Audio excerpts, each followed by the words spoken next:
You are listening to the podcast That's Life in Sweden, or as we say in Swedish, Sånt är livet i Sverige, with me, your host, Lisa Uusimäki.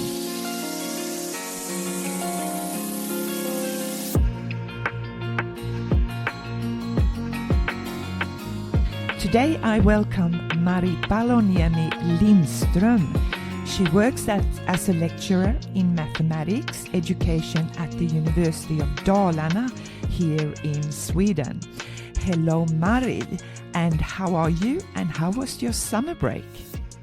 Hello Lisa, I'm just fine, and my summer break was very intense. As I defended my thesis in May, it kind of kept going on with, having a few interviews and then some extra work and papers and essays to correct. So it's been a lot to do during the summer.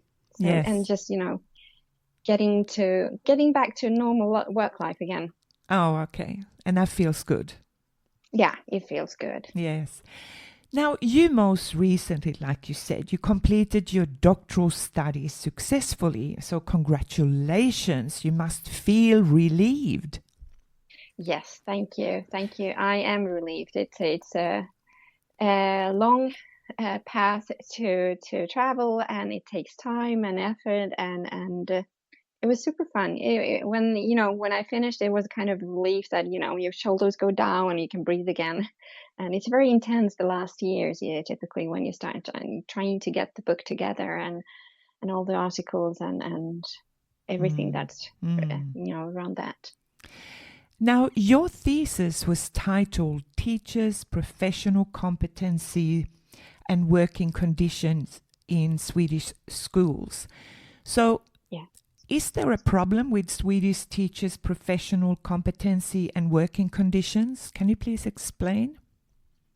Well, it's kind of the topic comes from my own work. I've been teaching math and science for past 25 years, and I've witnessed or experienced, increasing achievement gaps in Sweden, particularly in mathematics, and also that the teaching profession has faced challenges related to recruitment, retention, and a declining status. And then we have had several reforms concerning the educational system, but also, teacher education programs, and that have kind of likely resulted in varying levels of competence among teachers and varying levels of specializations in subjects such as math and sciences, and across the different stages, grades.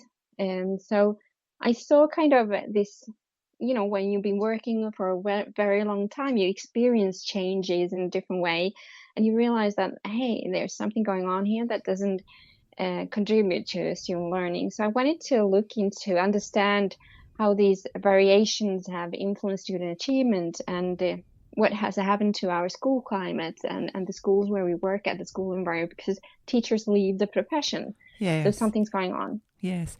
Now, it is a well-known fact that Swedish kids' maths knowledge, for some reason, is not up there where it should be. And yet, you as a mathematics teacher teaching middle school children between 11 and 13-year-olds continuously show that all kids can and do succeed in learning maths. Yet, something happens when they commence Swedish high school at 13 years and leave for secondary schooling. We spoke about that. Can you explain what has happened? Well, we know that maths is mostly learned in school, like reading and other topics in social sciences. You meet them at other areas in your life, when you meet grown-ups at home, your parents or relatives, or you read the newspapers. But maths is mostly learned in schools. And we know that student home backgrounds, their socioeconomic background, is important for math and science performances. But we also know, we've seen from prior research, that teachers need to be specialized in their subject, especially in maths, to be able to, increase the performance and understanding learning among the students. And we have variations there. We do, when we focus on primary school years, we have a lot of teachers in the grades 4 to 6 are not, 1/3 of the teachers do not have a teacher background. So they don't have the knowledge of teaching what goes on. And then we have also non-qualified teachers in lower secondary schools, so grades 7 to 9. Of course, this influences what students are, they're learning, the teaching and learning.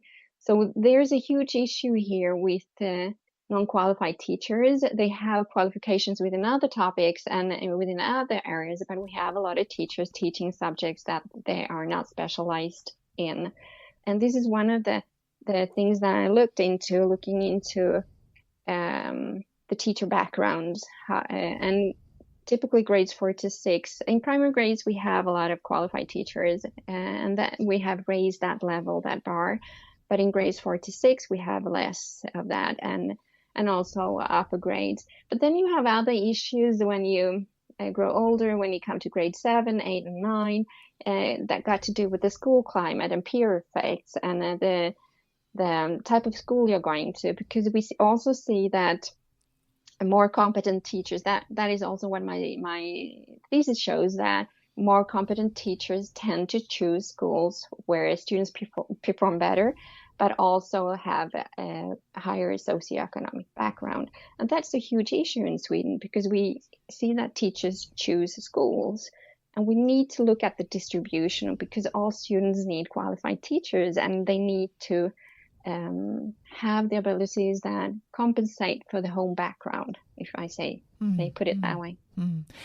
So is it about teachers' maths content knowledge, or is it about teachers' pedagogical knowledge, how to teach maths, that needs to be changed? Apart from the fact that I'm not sure what people without a teacher education qualification are doing in schools.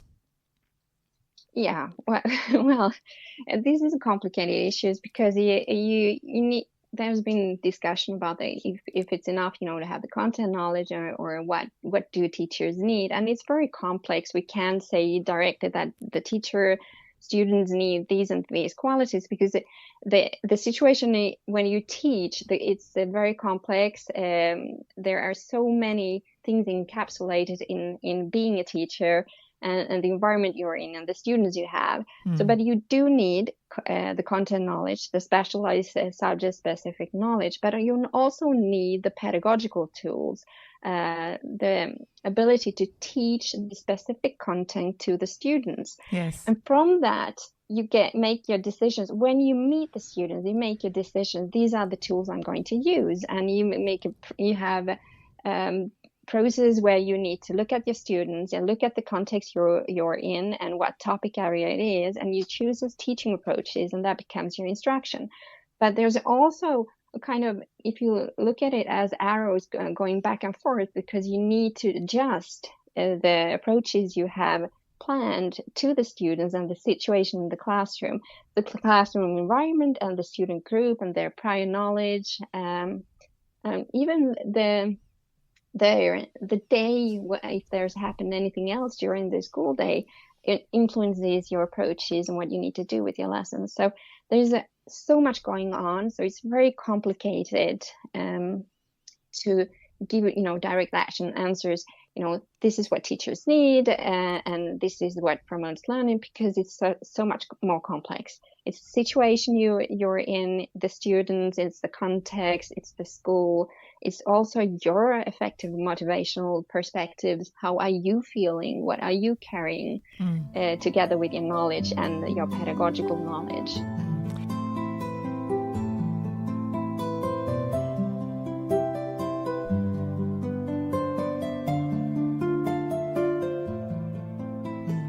And you mentioned parents.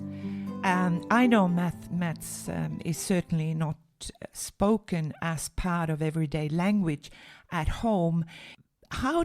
Is there any way teachers actually try to bridge the gap between home and school when it comes to maths education? Well, in terms of math education, it has taken steps towards, more everyday problems. So because the students need to understand the context in what the math topics and tasks are within, and one way of bridging it is to bring the teaching into everyday context. But then there's the difficulties with not all children have.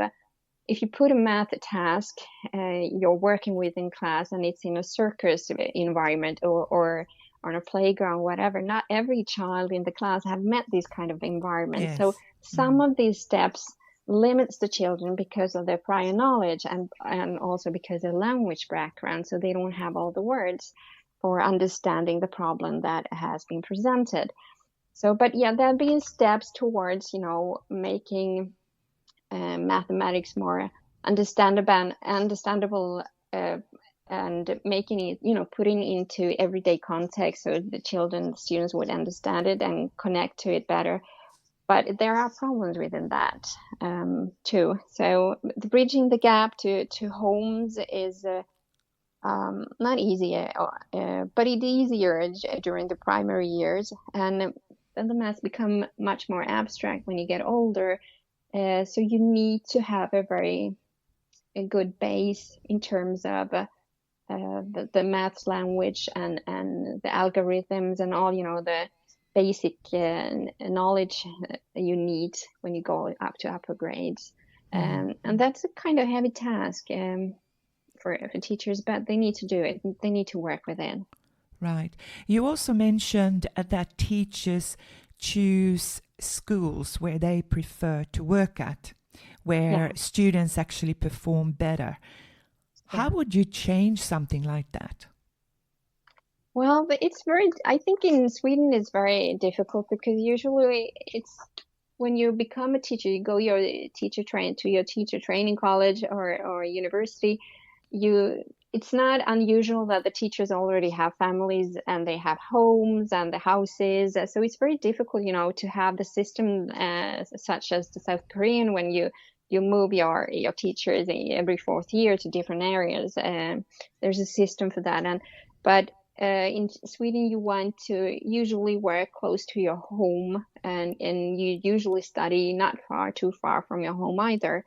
So that's very difficult, but we need to look into the distribution. If there's any way the government can see that we have teachers that actually choose remote areas and choose the schools that with the heaviest issues, problems, because this is also, it's not only city problem that teacher schools choose schools, but it's also the remote schools across the country that get teachers with lower qualifications and knowledge, if you put it that way.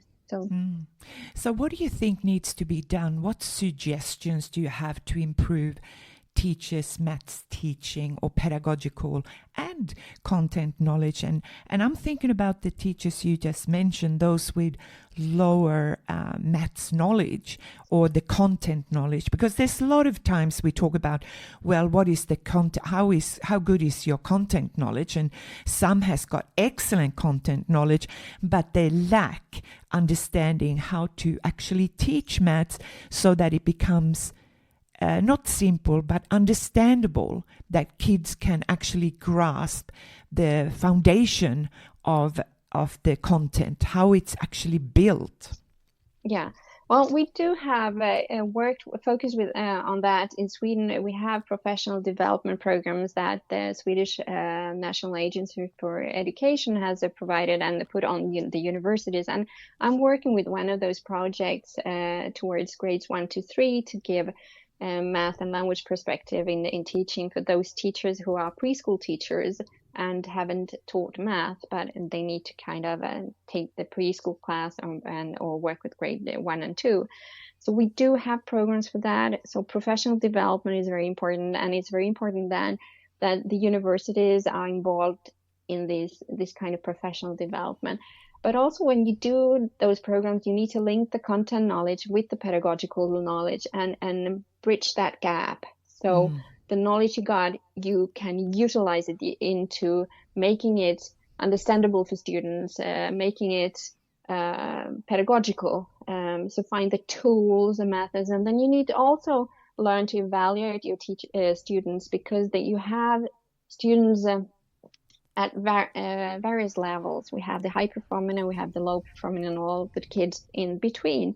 And knowing what to do next when some students struggle, you need to have the tools for that too. So in terms of knowledge, it's a lot of knowledge, and we need more courses and more focus on this kind of knowledge about the struggles and difficulties and the pedagogical tools, as well as linking the content knowledge to that, the teaching profession, not like that. Now, I remember when we spoke after your examination, I was asking about, you were telling me that the kids in your class going to the next level, and they all succeeded. You did, and I said, you mean everyone? And you said yes. And then I said, and then you mentioned that, well, when they went to high school and they were leaving high school, most of them had failed maths. How can that be possible? Yeah, and I think when we work in the primary years up to grade 6, we kind of get a comprehensive picture, because teachers typically in these grades teach multiple subjects. So they are with the students all day in almost every subject, excluding maybe PE and arts and crafts and those subjects. But typically they work with the students within all subjects, and they get a kind of different kind of picture of their knowledge and how they learn. And so these are kind of the tools in how to promote learning in other subject areas. They might be strong in languages, but failing math. But how do I, as a teacher during the workday, work with that? Maybe I give more time for maths studying and some extra learning instructions, and make time for that student during the primary grade. So they are more, teachers are more involved in their whole development. Well, when you get to the upper grades, high school or grade 7 to 9 in Sweden, you are typically a subject teacher. You don't get the comprehensive picture. You don't get the whole child. And you have the meetings and you talk about the student and so on, but you typically focus on your own subjects. So we need a kind of holistic view over the child and its abilities, and look at what works well and what doesn't work well. And is this a student strong in the one subject? Can we put in something more about the other subject which he or she needs to work more with into that subject? So getting a more holistic perspective would be fine, would be nice. But in terms of how it is organized in upper grades and in secondary school, it is very much focused on the subject and subject teaching. So I think there is one explanation is that. And then there's, the teen years, peer effects, and there's so much going on. They're tired, they are growing. I mean, so it's complicated. Teenagers. Yes. Now, what is the role of the principal then? I mean, in Sweden, you have the principal is supposed to be the pedagogical leader. Yeah.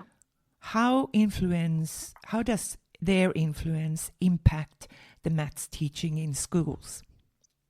I think they have stepped down from that position as a pedagogical leader, because they are much more focusing on financing and also having meetings at different levels concerning the school, the professionals that work in the school, and the students and the society.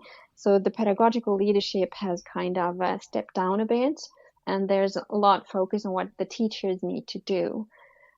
But still, we need all the professions in the school. We need the special education teachers. We need the principals, and we need with such a specific teachers. But we also need some sort of within the health perspective, the whole team with it, to understand how students develop and what goes on in the different ages. And if somebody steps down from their position, then there becomes a lack of competence and also probably issues with how the school and students would grow pedagogically and in knowledge. So, I mean, we have issues with that, but there's a lot of focus on principles on the finances to, because the schools are struggling with money and the municipalities too. And we need more money to school. We need also more grown-ups in the school. So, what about the pay? How big of a deal is the pay, teachers' pay, choosing teaching, and I would imagine especially maths. Yeah, well, I mean, of course, the pay is important, and especially when everything costs more than it used to be. So, and we're in a situation in society when it's difficult, everything costs more, and people don't have work and so on. So the pay is important. And we have had a period when teachers have jumped between schools, so they have changed every year their work position in order to get a better get a raise, to get a better yeah. So, but I think there's also environmental issues. You want a good school environment, a school climate where students respect each other and they respect the teachers. When you have colleagues you can rely on, you have a principal who is your steady rock when there's a heavy storm on the school and so on. So the school environment is also very important. So it's not all about the pay. It's about how many hours you do with the students, and if you get enough rest during their workday, if you have colleagues that support you, if you have a good student group and there is a calm on the school, and that makes you feel, safe. And you feel the order. A safe and orderly school climate is extremely important. Isn't that the role of the principal, to make sure of that? Of course, it is. It is. So bridging, leaving the finances for a while and, looking into the school environment, making a safe environment for both students and teachers it's extremely important in that profession. What is the relationship between schools and universities? Is there a kind of a collaboration where, for example, when you were working as a middle school teacher specializing in maths, did you have kind of contact with university? Were you collaborating with, for example, with researchers or math specialists in pedagogy?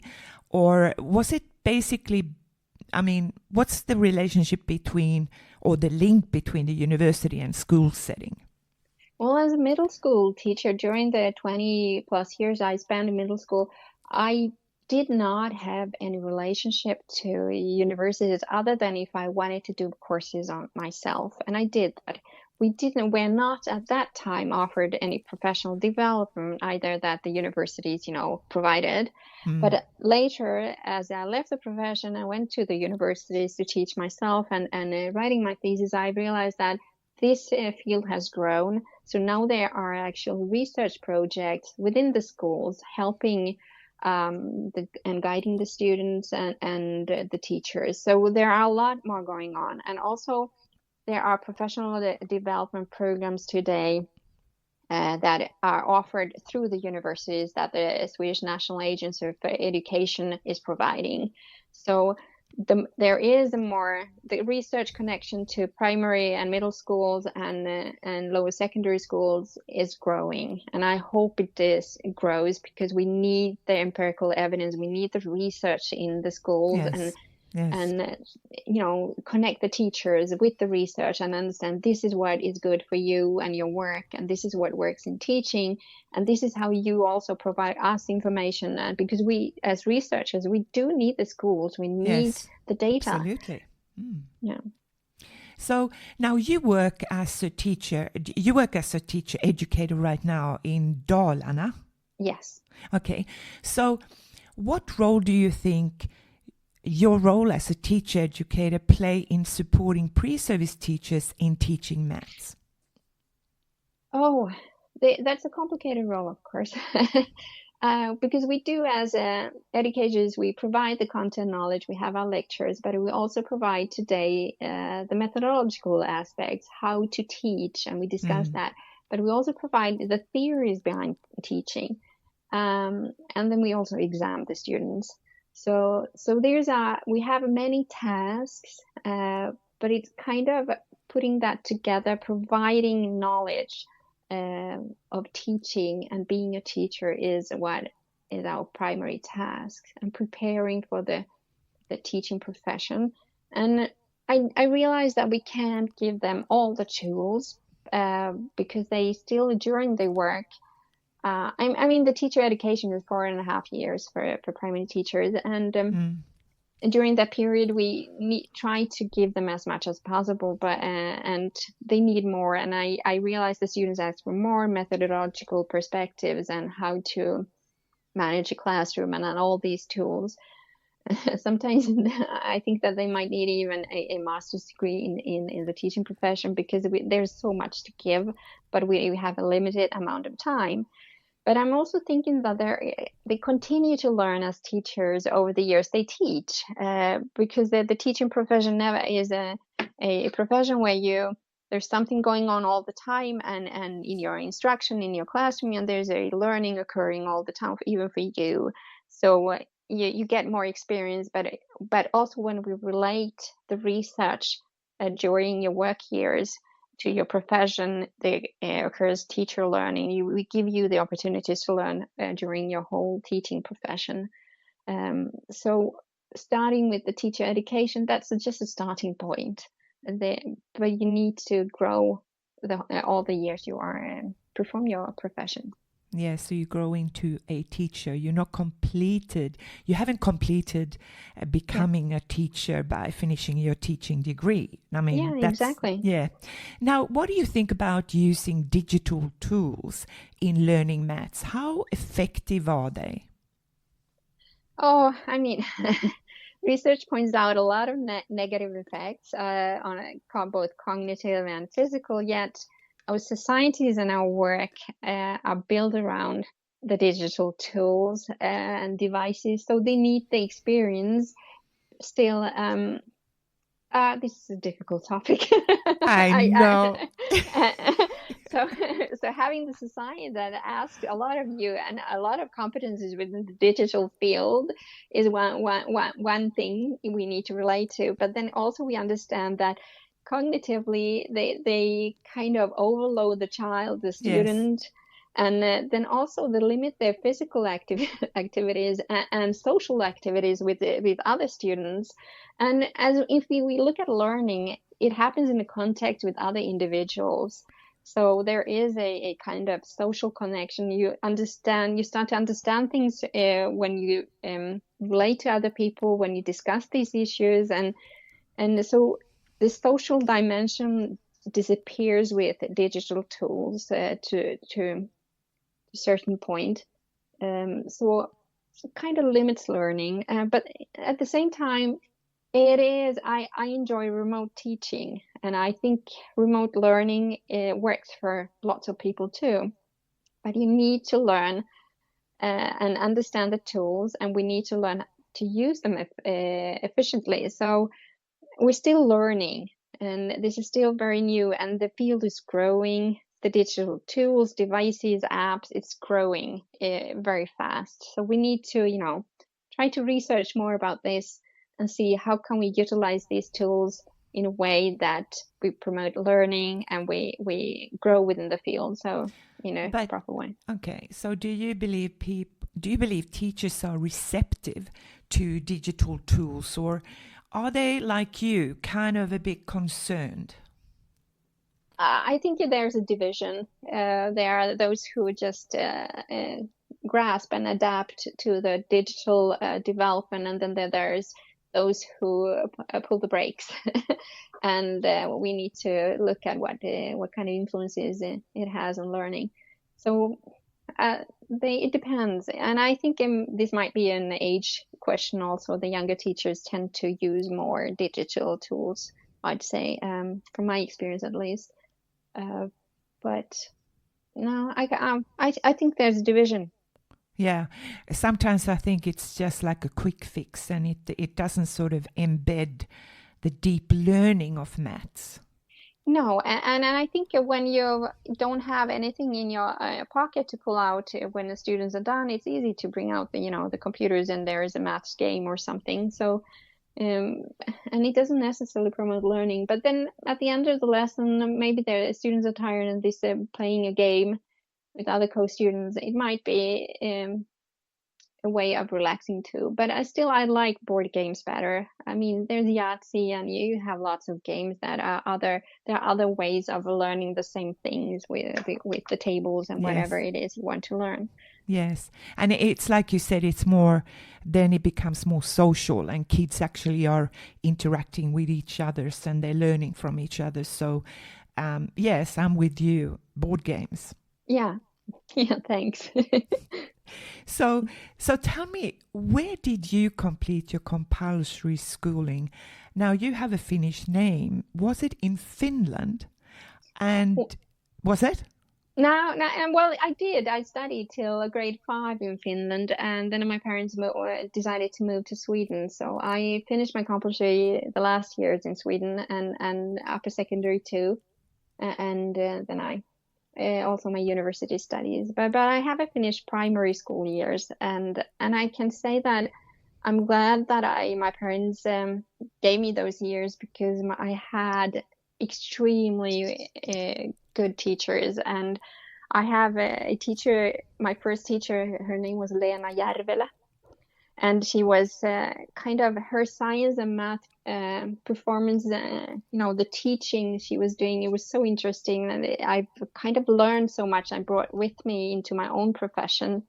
And she built up us and gave us such knowledge levels that I could flow on those levels when learning Swedish.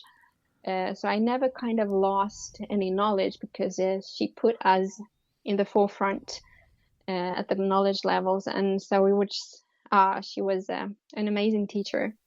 So primary years in Finland.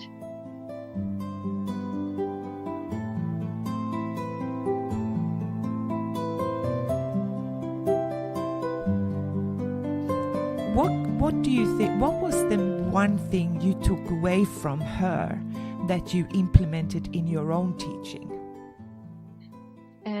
Less working in books. We had a lot of practical work in math and sciences, and I have such a clear view, when we went outdoors for biology lessons, arts lessons outdoors. We had physics lessons in electricity in grade 2, which is Wow. unusual, I know. And making, the circuits with lamps and this was, the knowledge hands-on, doing things with math and sciences. So it wasn't the amount of book work and filling in books and reading in books. She explained stuff and she showed us stuff and she let us to experience the stuff with our own hands. So this gave me knowledge and pictures of knowledge also, and hands-on tools. And this is something I brought with me when I started teaching.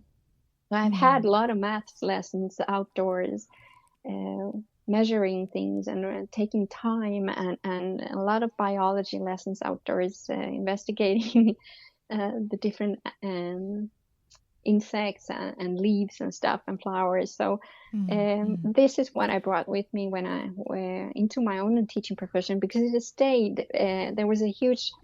When I started the school in Sweden, there was already then in the 80s a huge focus on books, Yes. working in books and working on your own. And I didn't experience that in Finland. We were always working in pairs, discussing and doing things. Yes. So it was more about relating real life to mathematics. So it kind of was embedded in you. Yeah. So okay, that sounds, and so that's where I'm hearing a lot of your enthusiasm is, because I believe it doesn't matter what subject you teach.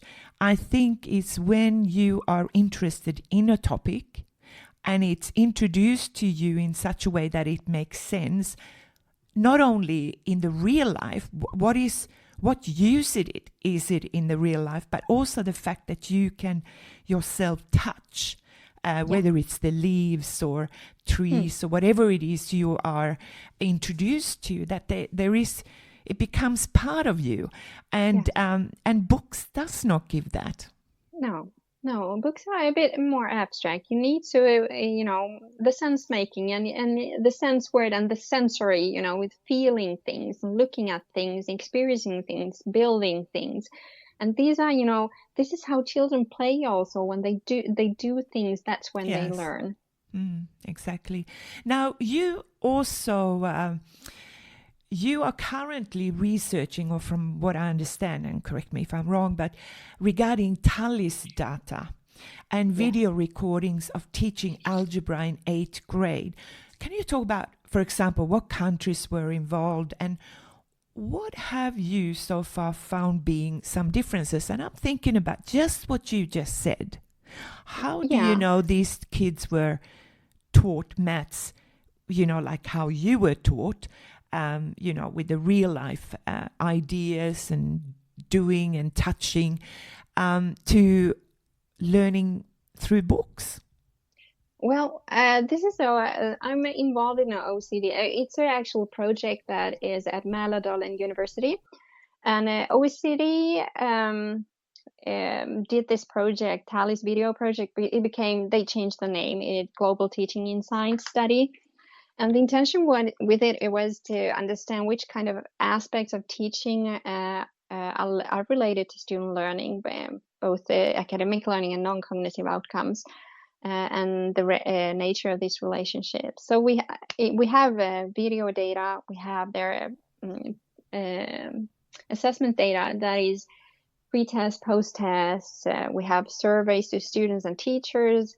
So it's a lot of data about teaching, and it's a kind of longitudinal study with these pre and post tests and surveys. And the countries that participated in this global teaching in science were Japan, Chile, then we had England, we had Shanghai, and then there were some cities. Madrid was one of them too.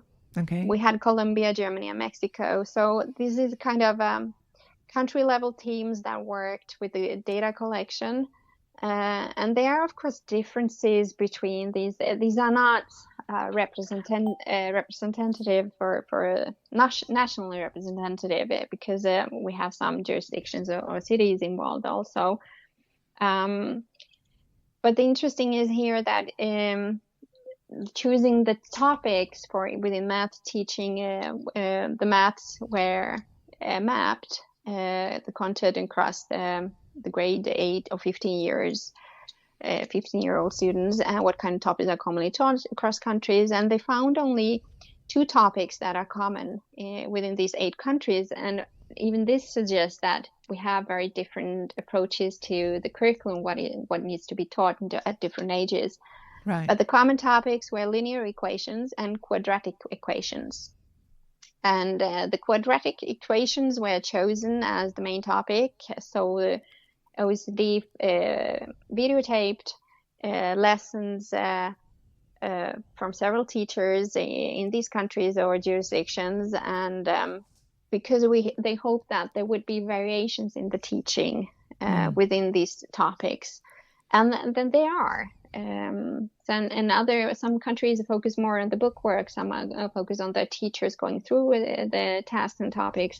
But now my work is kind of to understand the aspects of the teaching and relate them to the student outcomes, because I have the pre-tests and I have post-tests. So basically we can level out the differences between students and level out the influence of the prior teachers, and just focus on what happens when teaching quadratic equations, and if there's any influence on student performance afterwards with the post-tests. So this is what I'm working with right now. So we'll see what the results will show, but there is a bit, mess with the data, because Madrid, for instance, they didn't match the pre-test and post-test students, so I need to exclude some of the study. Yeah. I'm just thinking about how I mean, we all, I respect teachers. I believe teachers matter. Sometimes I'm just concerned when I think about teachers, for example, teaching algebra. Yeah. And I'm always curious, how do you teach algebra? Well, it starts quite early with learning patterns and learning numbers that are missing and so on. Yes. So and you take different paths in teaching that, but algebra is a huge topic, and different grades you have different aspects and tasks that you need to work with. But you need to have your prior knowledge within that field, and it starts in primary school with a focus on the kind of numbers that are missing and patterns you need to recognize and all that. Mm-hmm. And if you haven't laid that ground with the basic knowledge, then it's very difficult to build on that knowledge. I'm just thinking about when you mentioned different countries. And of course, I'm thinking about how you teach algebra. And I did some work in Australia. And algebra taught by indigenous communities, the children there were just brilliant at algebra. Because exactly what you said, it's about patterns, and everything is about patterns in the nature, in the heavens, the cosmic, whatever. And they learned that. They learned that as part of who their identity. So from the day they're born. Wow. And I do believe that there is a lot of knowledge amongst our indigenous people that we totally ignored. Yeah. Well, I agree. I haven't seen, I've just started the research, so I can't say anything about the results yet. But I know there are differences in terms of how you start, what kind of teaching occurs and when you start the teaching across the countries and so on. But it's interesting that you bring up the indigenous people and the patterns, because this is also knowledge that you gain when you are close to the nature.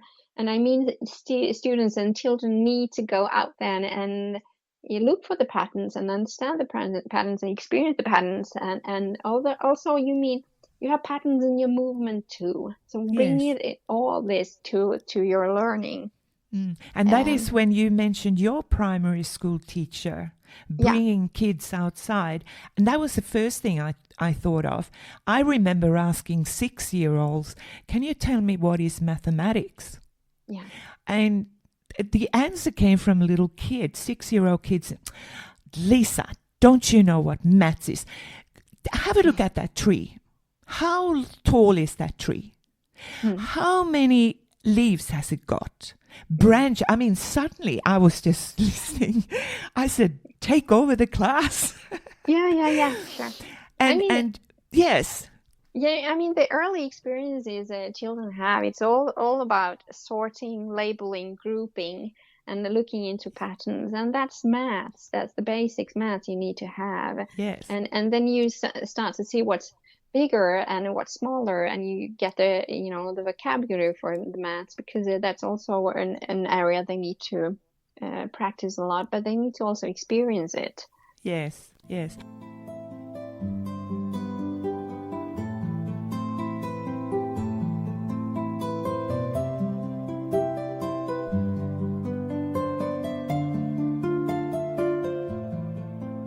Yeah, well, I think we still have a book focus on many schools, so students are only reading, they're not experiencing.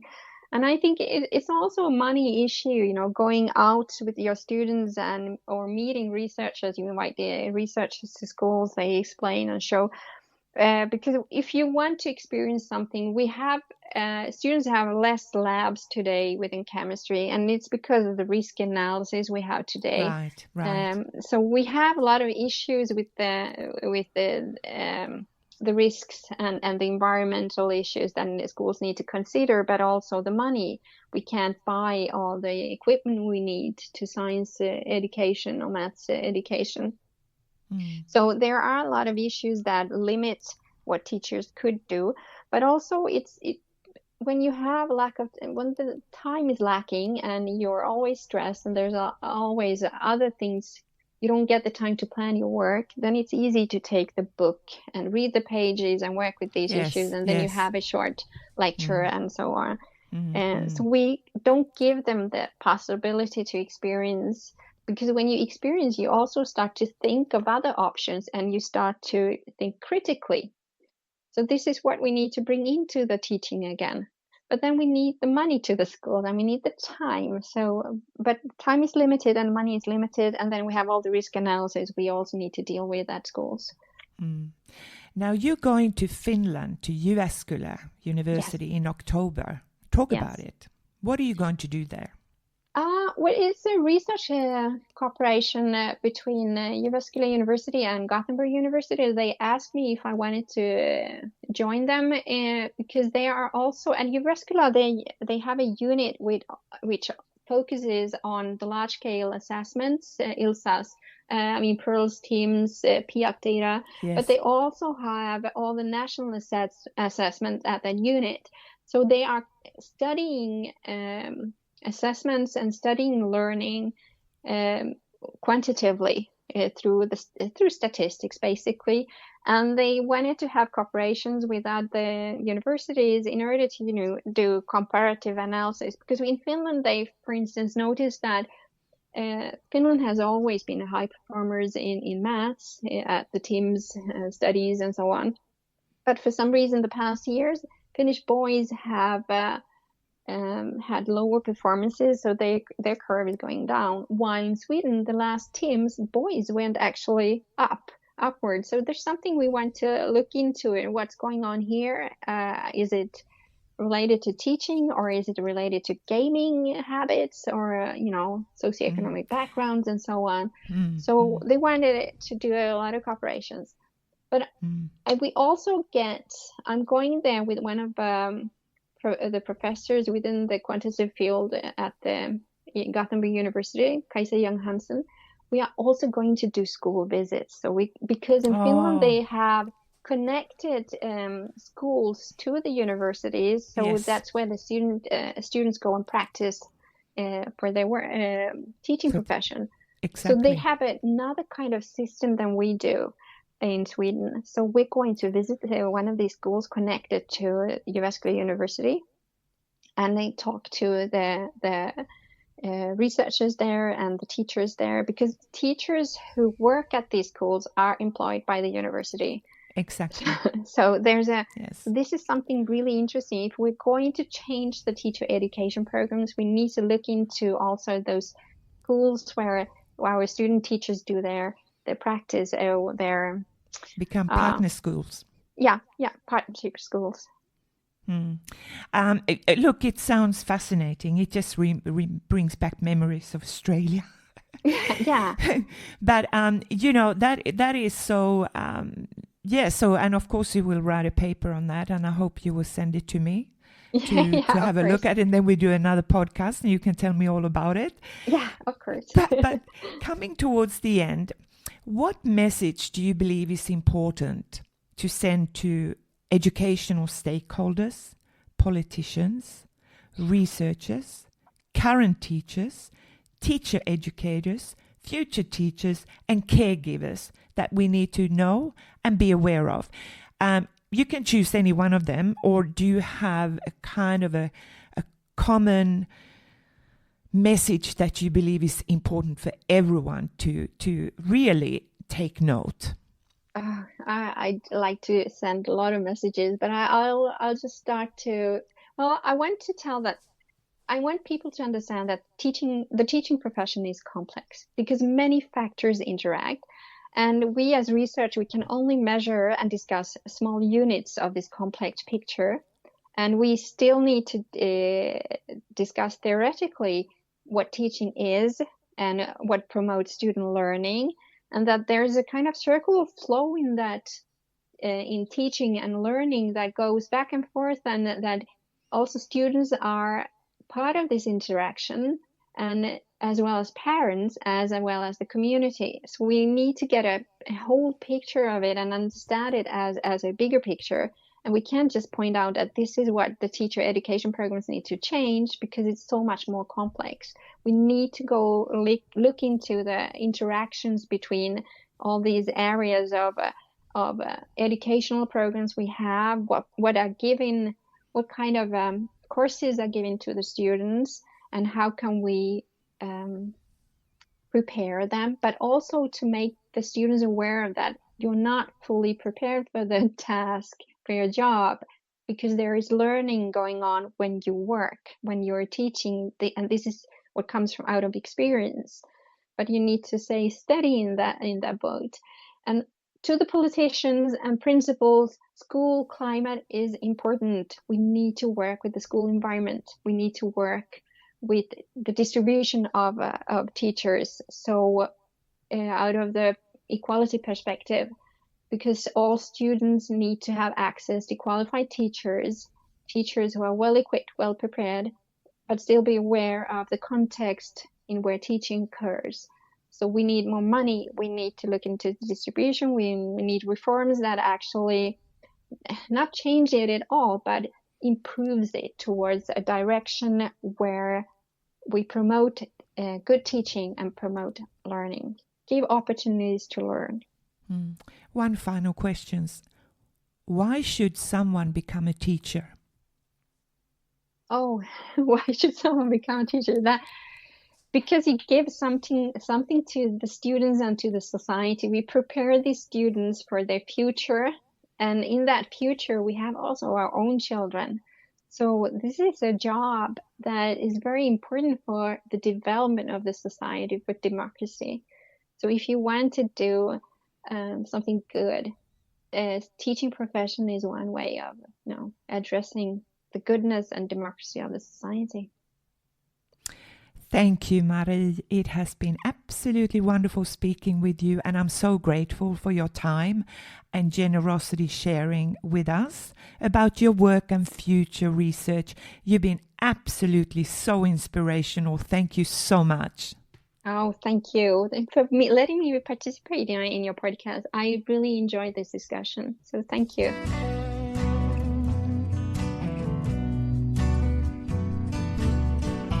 And you have been listening to the podcast Sånt är livet i Sverige, or in English, That's Life here in Sweden, with me, Lisa Åsimäki.